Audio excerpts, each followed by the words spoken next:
Heyo, welcome to another Team S&G deck profile. I apologize about last week's profile being a bit late, and I also apologize about the length of it. However, with the complexity of that deck, it needed a little longer to run. So, I decided I was going to be a bit more simple this week. We're going to look at Fur Hires. Fur Hires are good fun. I quite enjoy them. They are a very simple spam the field deck, and then build up into boss monsters and try and push for game that way. They also do have some control element, which I quite enjoy. But for the most part, they really are sort of a beat down, unga bunga kind of deck. Just go for it and bodies on board, push for game, win in 1-2 turns type of thing. They can find themselves in a lot of trouble sometimes, though, because they will end up running out of advantage really quickly, which, again, when we get to the combo tutorial at the end, you'll see they do kind of require multiple cards in hand to be able to combo off all the way. But they do recur that advantage as well in their boss monster Folgo and a few other cards that we run in this deck to help alleviate the worst of the issue that they have with expending a lot of advantage. So, let's get into the deck profile and start out with the monsters. The first monster we run 3 copies of Beat, Bladesman for Hire. Now, Beat's great. He has the same effect as all the baby for hires, and that means everything on level 4 and below, which is that he has the ability to special summon a fur hire from hand. Now, all the baby fur hires also have an effect where when a fur hire is special summoned, they do something. Beat searches any fur hire monster except for himself from the deck. We also run 3 copies of Dampa, Marksman for Hire. Dampa's great when he has the same effect as Beat, special summon something from the hand, and when a fur hire is special summoned while he's face up on the field, he gets to pop a face up card on the field. Now this partners really well with his sister, Recon Scout for Hire. We run 2 copies of her. She pops face-down cards rather than face-up cards. Recon's good, though, at sniping the back row, which can be really valuable, especially if you find a way to trigger her on your opponent's turn. Now, we also run 2 copies of Bravo, Fighter for Hire. And what Bravo does is, when a fur hire is special summoned, all fur hires on the field will gain 500 attack and defense. I use him for his special summon effect and the fact he's just a baby fur hire, which can be quite useful. We also run 2 copies of Helmer, Helmsman for Hire. Helmer's great. She's being used because of the fact she's a different type to everything else and the fact that she can special summon cards from the hand. Then we also run 2 copies of Seal Strategist for Hire. This is your recursion card. He lets you add back a fur hire from the grave. And the last baby fur hire that we end up running is my favorite, or one of my favorites, Philo, Messenger for Hire. And this really brings the deck all together. Again, it's another kind monster that gives you recursion, because her effect is when a fur hire is special summoned while she's face up on the field, you get to special summon from the graveyard a fur hire. So she gives you your recursion. Now, we also run some big boss monsters, because, as I said, this deck kind of goes into its boss monsters, and it sort of has a bit of a control variant as well. Now, the bigger fur hires all have the effect that when they are special summoned, their effect triggers, usually based on the number of other fur hires on the field. The first big fur hire that we run is Raphael, Champion Fur Hire. Now, Raphael, Champion Fur Hire has 2 effects. The first effect is on special summon. When you have other fur hires on the field, he gets to excavate a card from the top of your deck for every fur hire you control, other than himself, and you get to add 1 card from the excavated cards to your hand, and the others get shuffled back into the deck. The other effect he has is once per turn you can pitch a fur hire from your hand to negate a monster effect that your opponent controls. The next big fur hire we run is 2 copies of Wiz, Sage for Hire. She, much like Raphael, has a discard to negate effect, but she will negate spells and traps. The other thing that Wiz can do, when she is special summoned, you gain 500 life points for every fur hire monster on the field. Now, we run 2 copies of Dinah. This isn't really a popular choice. He lets you banish cards from your opponent's graveyard, which can be really valuable in modern Yu-Gi-Oh! But what he also lets you do is he makes it so that your opponent can only attack him. So if you end up in a situation where you've got sort of a poor hand, it's a good card for protecting the baby for hires from battle, which is why I really run this. Now, the final for hire that I run is also an unpopular choice, and that is Sagita, Maverick for hire. Now, what she does is when she's special summoned, she inflicts 500 damage to your opponent for every for hire monster you control, other than herself, which may not seem all that significant, but the other thing she does is she protects your for hires from spells and trap effects. The other thing that, as I say, the burn damage that Sagita inflicts may seem insignificant, but I have had a few times where I've been playing a game, and I've managed to get Sagita to recur from the grave a couple times, and burn my opponent for sort of 2,000 damage. So that does it for the monster lineup. Spells. So the first spell we run is 3 copies of Mayhem for hire. Mayhem for hire is a great card. It's basically Monster Reborn, but it's a quick play spell. So the nice thing about it is you can bring back a for hire from the graveyard, and if you've got your baby for hires, like Beat, on the field, then what you can do is you can trigger their effect. That can be a really useful thing. The next spell I run is Fandora the Flying Fortress. What this card does is it does 2 things. One is, instead of drawing a card at the start of your turn, you can search a for hire monster. However, what this card really does for me is, if you have 5 or more for hire monsters on the field, you can send this card to the grave and board wipe your opponent. Now, that's obviously quite devastating. The one downside to it, though, is that you can no longer do damage for the rest of the turn. Now, we also run 2 cards to help with special summoning from the grave, and that is 2 copies of World Legacy Succession. This deck definitely has the room for at least 2 copies. Again, we do run some Link monsters, which we'll get to when we get to the extra deck, but the benefit of this is, again, you get to trigger your for hires. This sort of just gives you an additional recursion from the grave, which, as I say, you're going to end up sending a lot of cards to the grave, and you're going to need a way to recur them. This is one of the ways you can do it. Speaking of recurring cards from the grave, seeing as we run so many different types, Pot of Dichotomy is a great option. I run 2 copies of this. It lets you bring back 3 monsters of different types, shuffle them back into the deck, and then draw 2 cards. Now, seeing as Beat's the heart and soul of this deck, we need a couple ways to make sure that we can see him in our opening hand. Rhoda is a great way to search him out, seeing as he's a warrior. And say he's in the grave, Warrior Returning Alive is also a good way of recurring him from the grave back to our hand. So that does it for the spell lineup. Now let's talk about the traps. First trap that we run is 2 copies of Training for Hire for all your training needs. First of all, do I need to say anything else about the name? It's great. Love it. What this card does is really useful. It does let you trigger your smaller for hire monsters on your opponent's turn. If your opponent uses a card effect or battle to get rid of the monster on your side of the field, you can special summon a for hire monster from the deck whose level is lower than the for hire monster destroyed. So it can sort of set up some chains on your opponent's turn, which your opponent then needs to be kind of careful of. The next trap we run is a bit of spice. I only run 1 copy of it. What this basically does is it lets me target a card on my opponent's side of the field and banish it if a monster is special summoned. Now, again, we also run some more recursion, which is Jar of Avarice. Shuffle in 5 cards from your grave, draw 1. So, again, as you can see, the big concern for this deck is that you run out of resources really quickly. They all end up in the grave. So this gives you the recursion to keep playing and being able to grind. Now, the final trap we run is sort of a live or die kind of trap. You either win by this card, or you don't see this card and you potentially lose. And what it is it's 3 copies of There Can Only Be One. This is your big floodgate for the deck. There Can Only Be One is great because most of your stuff is different typing. You do have to pay attention, though, because there are some things, like Dampa and Recon are both beasts, and so you have to be careful with that, but for the most part, this is a really good card against most matchups. A lot of matchups these days are monotype. So, that does it for the main deck.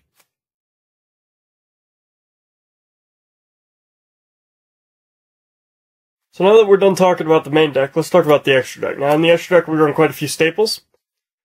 The first Link staples we run are Nightmare Phoenix, Nightmare Cerberus, and Nightmare Unicorn.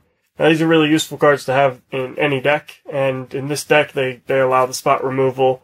The does do its own spot removal with Dampa and Recon, but Phoenix and Cerberus can help with the spot removal, and Nightmare Unicorn can help with stuff that's protected against destruction. Now, we also run some Borals. We run Borreload and Boral Sword. They're easy enough to make in this deck. They both just require three or more effect monsters. We can use four for higher monsters or anything like that, and that'll get us into our things. But these two can just be useful cards to help push for game or out a difficult monster. Now, we also run one copy of Saryuja. It's easy enough to get Saryuja's effect off, plus being able to special summon can help trigger for higher effects, and so it can be quite a useful card to run in this deck. Don't necessarily have to go into it to be effective with the deck, but you can, and this deck it allows you to fix your hand and things like that. Just typical sort of card to have. This deck can take a real good, easy advantage of that, because it's, as I say, it vomits out its entire hand onto the field as monsters. Now, let's move on to the XC's staples that we run. The first is number 64, Ronin Raccoon Sendayu. We talked about this in the Ojama deck profile, which is if you go back into the profiles playlist on the channel. This card's really useful. It helps us out opponents' monsters because it creates a token with the same stats as the biggest monster on the field, so it helps you out your opponent's monsters by crashing the token into them. But it's also protected so long as you have other beasts. He's easy enough to make because you just use a Dampa and a Recon or two Dampas, and that'll give you your Sendayu. Now, we run a couple rank 4s that are quite useful. The first one is Castiel, and that basically he lets you flip cards face down. And the other that we run is Diamond Direwolf, and that lets you out difficult cards on your opponent's side of the field. So the next card that we run is rank 6. So this is a bit more difficult to get into. You kind of need to go. The only way to get into him is to have 2 Dyna hero for hires on the field. But he can be quite useful. It's Photon Strike Bouncer. And what he does is basically, if your opponent activates an effect, you can detach a card to negate the effect and inflict 1,000 points of damage to your opponent. So we also won rank 7, and that's Big Eye. Big Eye is really useful. Detach material, steal an opponent's card. Big Eye is really useful. Again, he's much like Photon Strike Balancer. He's quite difficult to make though, because the only way to really do it is to have 2 Wiz Sage for hires on the board at the same time. But hey, if you can do it, and you're in a situation where it's beneficial to get rid of both of them and turn them into a Big Eye and steal something from your opponent, this gives you the option to do that. Now, we run one other card that is a little more generic, and that is Firefighting Darumidol. Now, this lets you get rid of spells and traps on your opponent's side of the field by you destroy a spell trap on your side of the field to destroy one on theirs. He's sort of a good material to have. He's in here because when the deck first came out, he was really the staple Link 2 to go into, because at the time he was the only thing, Link 2, that truly, really sort of supported the archetype. However, I keep him around for nostalgia more than anything. At this point, though, he's not necessarily the most important Link 2 in the deck. So the final extra deck card that we run is 3 copies of Folgo, Justice for Hire. Now, he's a Link 3. He requires 3 monsters of different types as his material. And he's got 2 effects. The first effect he's got is he special summon a monster for hire from the deck who's got a different type than the materials used for him. So if you use, say, a warrior, a beast, and a beast warrior, then you could special summon a dragon, but you can't special summon a warrior, a beast warrior, and a beast. So he's one of those sort of, you have to be aware of what you're playing and how you get into him, but most of the time you're going to get into him and you're going to search for either beat or philo. Basically, he special summons a for hire from the deck to the field in defense position, and then he has a secondary effect, which is if a card on your opponent's side of the field is destroyed, then you get to draw a card. Now, if you control 3 or more monsters for hire, including him, then you get to draw 2 more cards. And so he's sort of a really good way of gaining back the advantage that you lose by vomiting your hand onto the field. But Folgo really is sort of the key engine to keep advantage up in your hand. But yeah, so that does it for the main deck and the extra deck.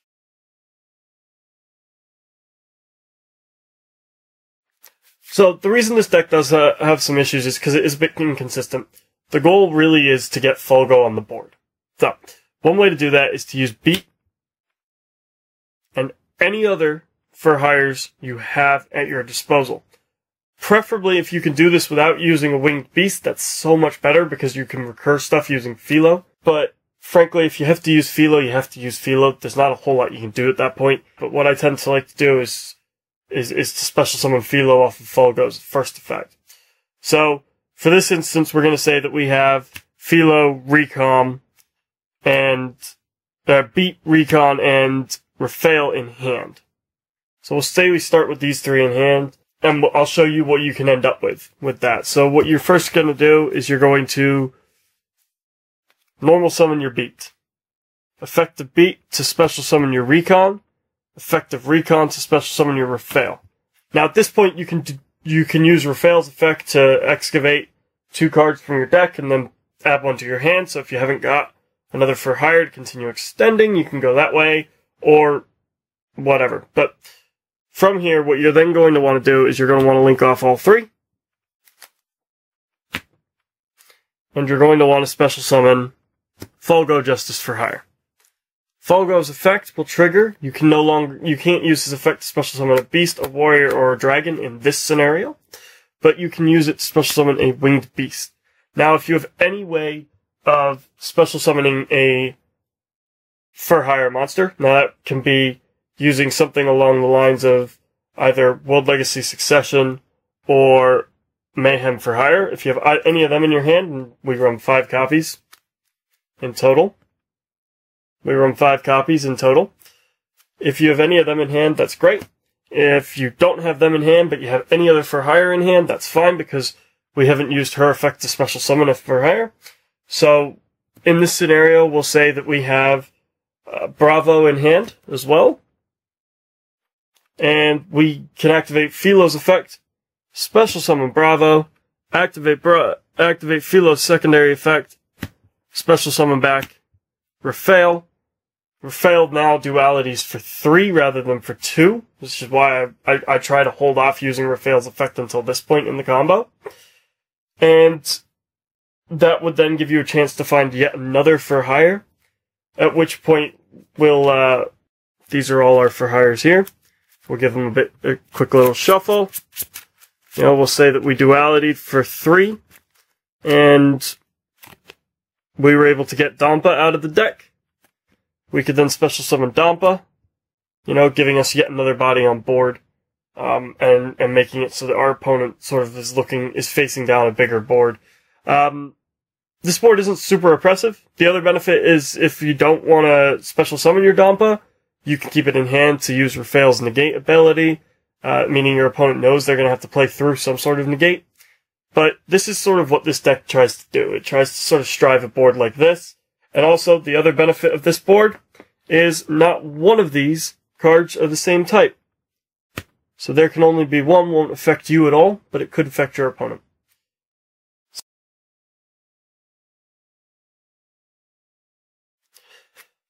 So at the end of the day, this isn't a super competitive deck. It's a fun deck. It does some strange stuff. It really is basic. It's Unga Bunga for people that are maybe coming back to the game and you sort of want to teach them, you know, what a turn in modern Yu-Gi-Oh looks like, you know, with all the special summoning and that. It's really susceptible to a lot of cards, like Nibiru especially right now.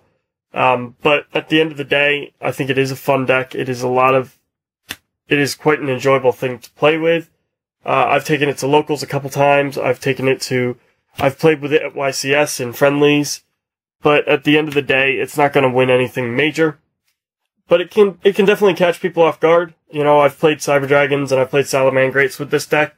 And this card here is actually clutch in those matchups. But it's really good against, as I say, mono-type decks because of the fact that there can only be one. Doesn't really affect us, but it affects them quite heavily. Can put out a couple negates in Wiz and Raphael, but it's not going to be super competitive. If you guys enjoyed this, subscribe, like, comment, And let me know how you guys get on with this deck at your locals, or at your regionals, or if you're really brave at your YCS. It is a deck, as I say, will catch some players off guard. It's really quite budget friendly, none of it's really all that expensive. And at the end of the day, it is just a fun deck. And I love it because it's the furry agenda, the deck. So, all I can say now is, I hope you enjoyed it, and I'll see you at the next profile.